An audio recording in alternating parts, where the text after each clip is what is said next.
My girl best friend is getting married in 4 weeks, but just confessed to me that she loves me more than she loves her fiancé, hoping I feel the same way.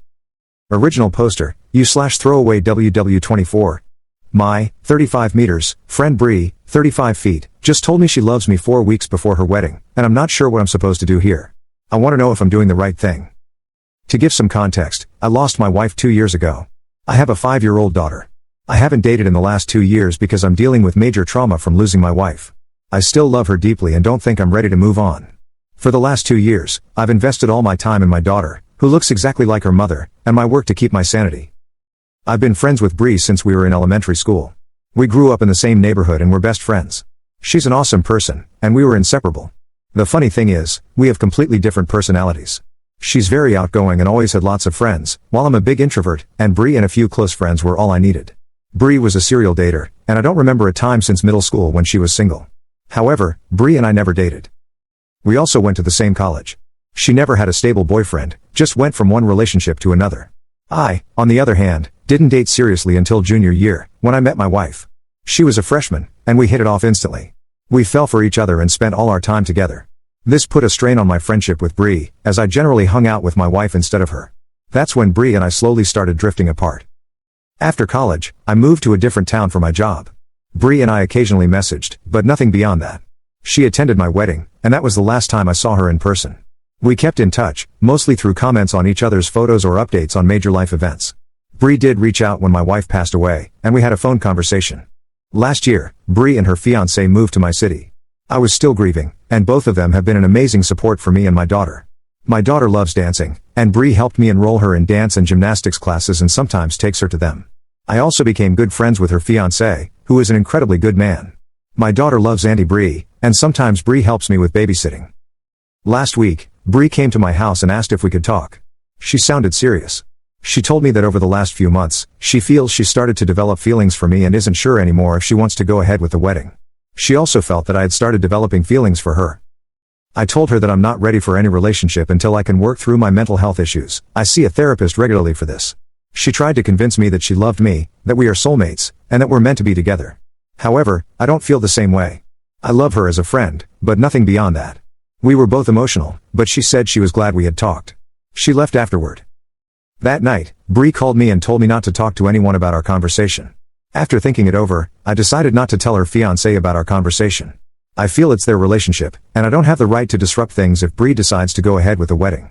However, I feel guilty that her fiancé doesn't know about this and might be entering a marriage where Bree isn't fully committed. Can you offer any suggestions on what I should do in this situation? Am I wrong for not telling her fiancé about our conversation? Relevant comment. She has commitment issues and is getting cold feet about the wedding, and you are probably her exit strategy. I would not lose a good friend over this but would wait and see what occurs. Don't involve yourself in speaking to her partner. She probably would not permanently commit to you either, but she does sound like someone to have as a friend. Update 1. A month ago, I made a post about my friend Bree telling me that she loved me, just 4 weeks before her wedding. The last month has been crazy, and my whole world has turned upside down. After Bree told me that she loved me, I told her that I was still not ready to move on, as I still miss my wife. She said she understood, and I didn't hear from her or Jason for a few days.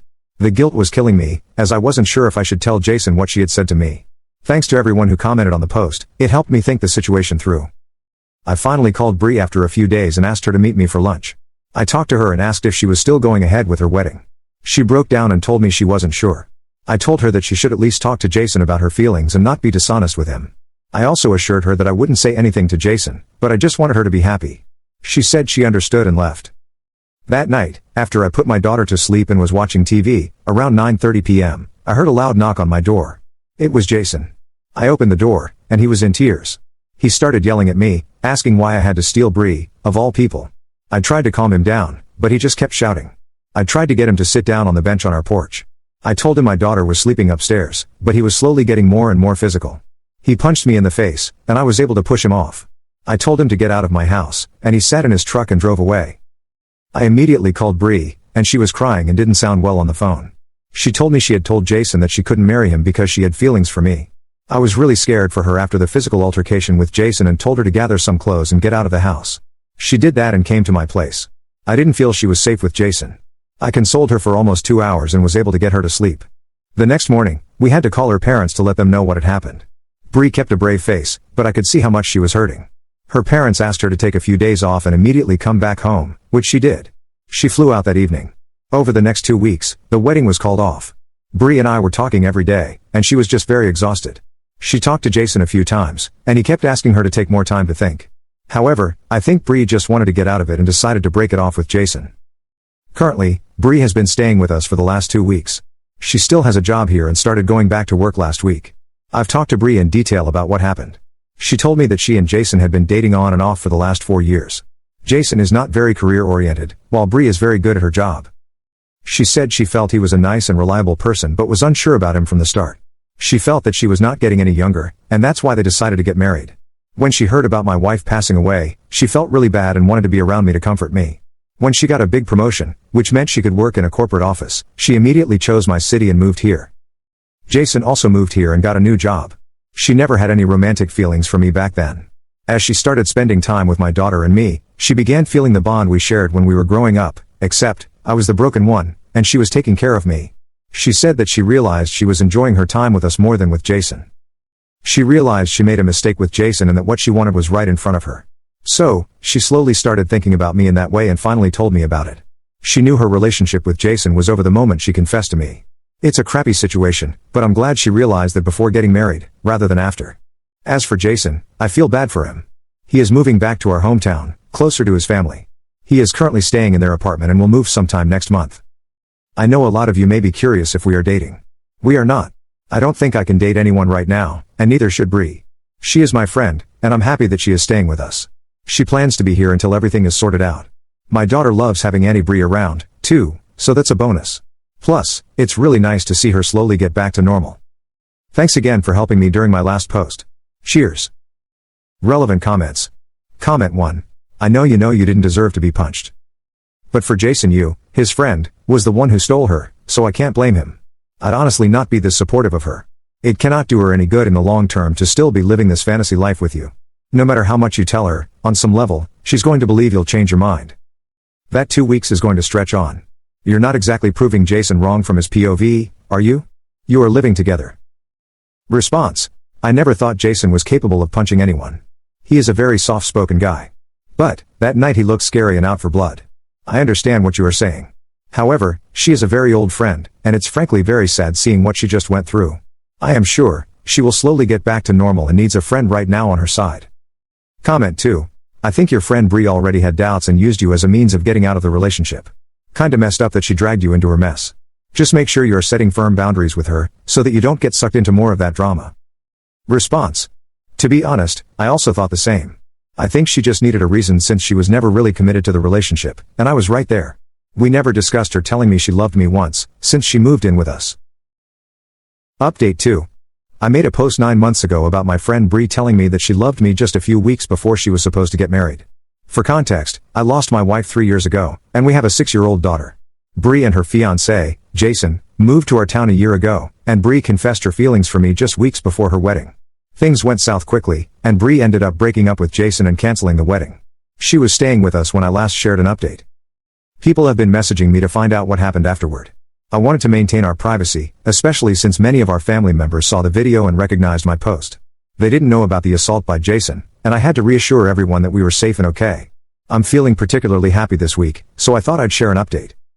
Firstly, the reason Bree moved in with us while Jason was still in town was because I had a temporary restraining order, TRO, against him. Bree also filed for one but was denied, as he had never directly threatened her safety. She said she felt secure with us because of the TRO, and I agreed.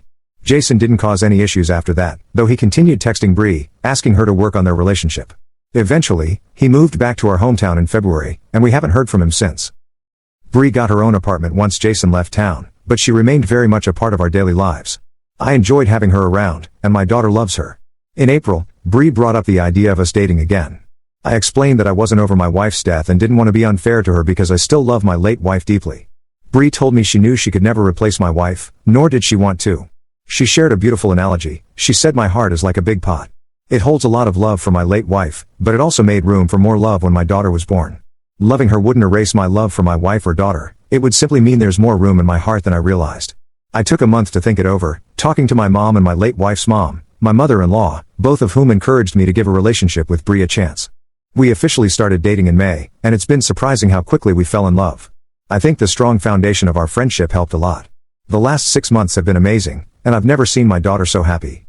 She's a big chatterbox now and insists that Bree comes to all her school events and recitals. Sometimes, I feel a little jealous of their bond and even a bit left out of their little chats. The reason I'm writing this update is because I'm planning to propose to Bree this Christmas. It's not a surprise proposal. We went engagement ring shopping last weekend and finalized the ring. We also have wedding plans for next summer. I know it seems quick, but I can't imagine spending the rest of my life with anyone else. Bree deserves to officially be part of our family. My daughter is thrilled, and she and Bree are already shopping for dresses for the engagement photo shoot. Our families couldn't be happier, and we plan to get engaged at a small gathering of family and friends over Christmas weekend in our hometown. I know some people judged me for taking Bree in after she left Jason, and others judged her for leaving him at the altar. Life isn't easy, trust me, and things don't always go as planned. But I'm grateful Bree found the courage to tell me how she felt back then. Thank you all again for your support on my last post.